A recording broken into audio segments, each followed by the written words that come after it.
ፊልሞች እንዴት ያሉ አስደናቂ ነገሮች ናቸው! ህልምን፣ ስሜትን፣ ታሪክን ይህን ሁሉ በብርሃን ብቻ ስለሚያሳዩን አስገራሚ ጥበብ። እስኪ እንግዲህ ከመጀመሪያዎቹ ብልጭታዎች አንስቶ እስከ ዛሬው የዲጂታል ዘመን ድረስ ይህ ጥበብ ዓለማችንን እንዴት እንደቀረጸው በዚህ ትንታኔ አብረን እንጓዛለን። እውነት ግን ፊልሞች ምን ያህል ተአምር እንደሆኑ ቆም ብለን አስበን እናውቃለን? እስቲ አስቡት። በጨለማ ክፍል ውስጥ ቁጭ ብለን በስክሪን ላይ የሚታዩ ምስሎች ሲያስቁን፣ ሲያስለቅሱን፣ አልፎ ተርፎም ወደ ሌላ ዓለም ሲወስዱን እንዴት ያለ አስደናቂ ነገር ነው! የዚህ ጉዞ ታሪክ ደግሞ ከምንገምተው በላይ እጅግ በጣም ጥልቅ ነው። እንግዲህ ጉዞአችን የሚጀምረው በ1890ዎች ነው፣ ተንቀሳቃሽ ምስል ለመጀመሪያ ጊዜ ዓይንን በገለጠበት ዘመን።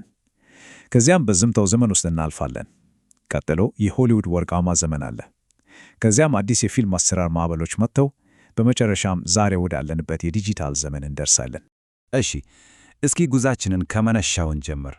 ፊልም ከመፈጠሩ በፊትም ቢሆን የሰው ልጅ የእንቅስቃሴ ቅጀትን ለመፍጠር ከፍተኛ ጥረት ያደርግ ነበር። እንደ ዞትሮፕ ያሉ ቀላል መሳሪያዎች በፍጥነት የሚሽከረከሩ ምስሎችን በመጠቀም ለሚመታው ታላቅ የሲኔማ ጥበብ መሠረት ጥለዋል ማለት ይቻላል። የሲኔማ መወለድ በሁለት የተለያዩ መንገዶች ነበር። በአንድ በኩል የኤዲሰን ኪኒቶስኮፕ አለ። ይሄ ማለት አንድ ሰው ብቻውን ሳጥን ውስጥ አጮልቆ የሚመለከተው የግል ተሞክሮ ነበር። በሌላ በኩል ደግሞ የሉሚየር ወንድማማቾች ሲኒማቶግራፍ መጣ። ይሄ ነው እንግዲህ ሁሉንም ነገር የቀየረው። ፊልምን በትልቅ ስክሪን ላይ በማሳየት ለሁሉም የጋራ ልምድ ይሆን አደረጉት። አስቡት፣ በ1819 ተመልካቾች ወደ እነሱ የሚመጣም ባቡር በስክሪን አይተው ሲደናገጡ የሲኔማ ማኅበራዊ ኃይል የተወለደው ያኔ ነበር። ከዛ ደግሞ ጆርጅ ሜሊየስ መጣ። ይህ ሰውዬ በመድረክ ላይ አስማኛታኝ ነበር። ካሜራውም የራሱ የሆነ አስማት እንዳለው ሲገነዘብ ግን ተዋናዮችን አጥፍቶ መልሶ በማስገኘት ወደ ጨረቃ ጉዞ በማድረግ ፊልም እውነታን መቅረጽ ብቻ ሳይሆን ምናብን መፍጠር እንደሚችልም አሳየን። ሲኔማ ከሰነድ ወደ ጥበብ የተሸጋገረው እዚህ ላይ ነው። እሺ፣ ድምፅ በሌለበት ዓለም ፊልም ሰሪዎች በአዲስ ቋንቋ መናገር ነበረባቸው። ይህም የእይታ ቋንቋ ነው። በዝምታው ዘመን ዳይሬክተሮች ምስልን፣ ትወናንና ሙዚቃን ብቻ በመጠቀም ስሜትና ውስብስብ ታሪኮችን እንዴት መተረክ እንደሚቻል አሳይተውናል። እስቲ ያስቡት፣ እንደ ቻርሊ ቻፕሊን ያሉ ኮከቦች በሳቅና በእንባ መካከል ያለውን ድንበር እንዴት እንደዳበዘዙት። የጀርማን ኤክስፕሬሽኒዝም ደግሞ የተዛቡ ምስሎችን በመጠቀም የስነ-ልቦና ውጥረትን ያሳይ ነበር። ይሄ ሁሉ ሲኒማ ቃላት ሳያስፈልገው ምን ያህል ኃይለኛ ታሪክ መትረክ እንደሚችል ያረጋገጠበት ወቅት ነበር። እስቲ ቆይማ ገና ምንም አልሰማችሁም። በ1987 ዘ ጃዝ ሲንገር በተባለ ፊልም ላይ የተሰማችው ይቺ መስመር የፊልም ታሪክን ለዘላለም ቀየረችው። የዝምታው ዘመን መጋረጃ ወርዶ የድምፅ ዘመን ተጀመረ ማለት ነው። የድምፅ መምጣት ቴክኖሎጂን ብቻ አልነበረም የቀየረው፣ ኢንዱስትሪውን በሙሉ ነው የለወጠው። ድምፅ ትልቅ ኢንቨስትመንት ስለሚያስፈልገው ሀያላን ስቱዲዮዎች መጥተው ሁሉንም ተቆጣጠሩት። ይሄው የሆሊውድ ወርቃማ ዘመን ተጀመረ። እናላችሁ ይህ የስቱዲዮ ስርዓት ኦርተኛኛ የፊልም ፋብሪካ ነበር። እንደ ኤምጂኤም እና ፓራማውንት ያሉ ግዙፍ ኮምፓኒዎች ተዋናዮችን፣ ዳይሬክተሮችን አልፎ ተርፎም ፊልም ቤቶችን በባለቤትነት ይዙ ነበር። ፊልሞች የሚመረቱት ልክ እንደ መኪና ነበር፣ በተወሰነ ቀመር ለብዙሃን ተመልካች ተብሎ። ነገር ግን በዚሁ ስርዓት ውስጥ ሆኖ የኦርሰን ዌልስ ሲቲዘን ኬን ሁሉንም ሕጎች ሰበረ። በጥልቅ ትኩረት ወይም ዲፕ ፎከስ እና ባልተለመዱ የካሜራ ማዕዘኖች በመጠቀም ካሜራው ራሱ ታሪክ ተራኪ እንዲሆን አደረገው። ይህም ለቀጣይ ትውልድ ፊልም ሰሪዎች ትልቅ መነሳሳትን ፈጥሯል። የሆሊውድ ተጽዕኖ እየጨመረ ሲመጣ ከጦርነቱ በኋላ በዓለም ዙሪያ አዲስ ድምጾች መነሳት ጀመሩ። እነዚህ ፊልም ሰሪዎች የሆሊውድን አንጸባራቂ ቀመር በመቃወም የራሳቸውን ታሪክ መተረክ ፈለጉ።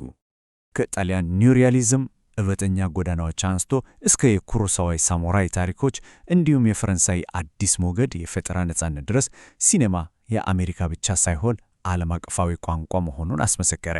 ይህ ለውጥ ደግሞ የደራሲ ንድፈ ሐሳብ ወይም ኦቶር ቲዮሪ እንዲወለድ አደረገ። ሐሳቡ ቀላል ነው።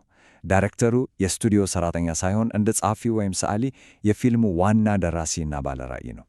በዚህ አስተሳሰብ ፊልም ምርት ሳይሆን የግል እይታ ሆነ ማለት ነው። ይህ አስተሳሰብ ደግሞ አሜሪካ ውስጥ በ1970ዎቹ አዲሱ ሆሊውድ ተብሎ የሚጠራውን እንቅስቃሴ አነሳሳ። እንደ ማርቲን ስኮርሴዝ፣ ፍራንሲስ ፎርድ ኮፖላ እና ስቲቨን ስፒልበርግ ያሉ ዳይሬክተሮች የግል ታሪኮቻቸውን ይዘው መጥተው የሆሊውድን ሕግጋት እንደገና ጻፉት። ከዚያም ቴክኖሎጂ መጣ። እናም እንደገና ሁሉንም ነገር ለወጠው። የዲጂታል አብዮት መምጣት የግዙፍ ፊልሞች ወይም ብሎክባስተርስ እና በኮምፒውተር የተፈጠሩ ምስሎች ወይም ሲጂአይ ዘመንን አስገባ። ሁሉም ነገር የጀመረው በጆስ እና ስታር ዋርስ አስደናቂ ስኬት ነው። እነዚህ ፊልሞች የበጋ ፊልም የሚለውን ጽንሰ ሐሳብ ፈጠሩ። ከዚያም ፊልም ከቀላል መዝናኛነት አልፎ ከአሻንጉሊቶች እስከ መናፈሻ ጨዋታዎች ድረስ የሚዝልቅ ትልቅ የባህል ክስተት ሆነ።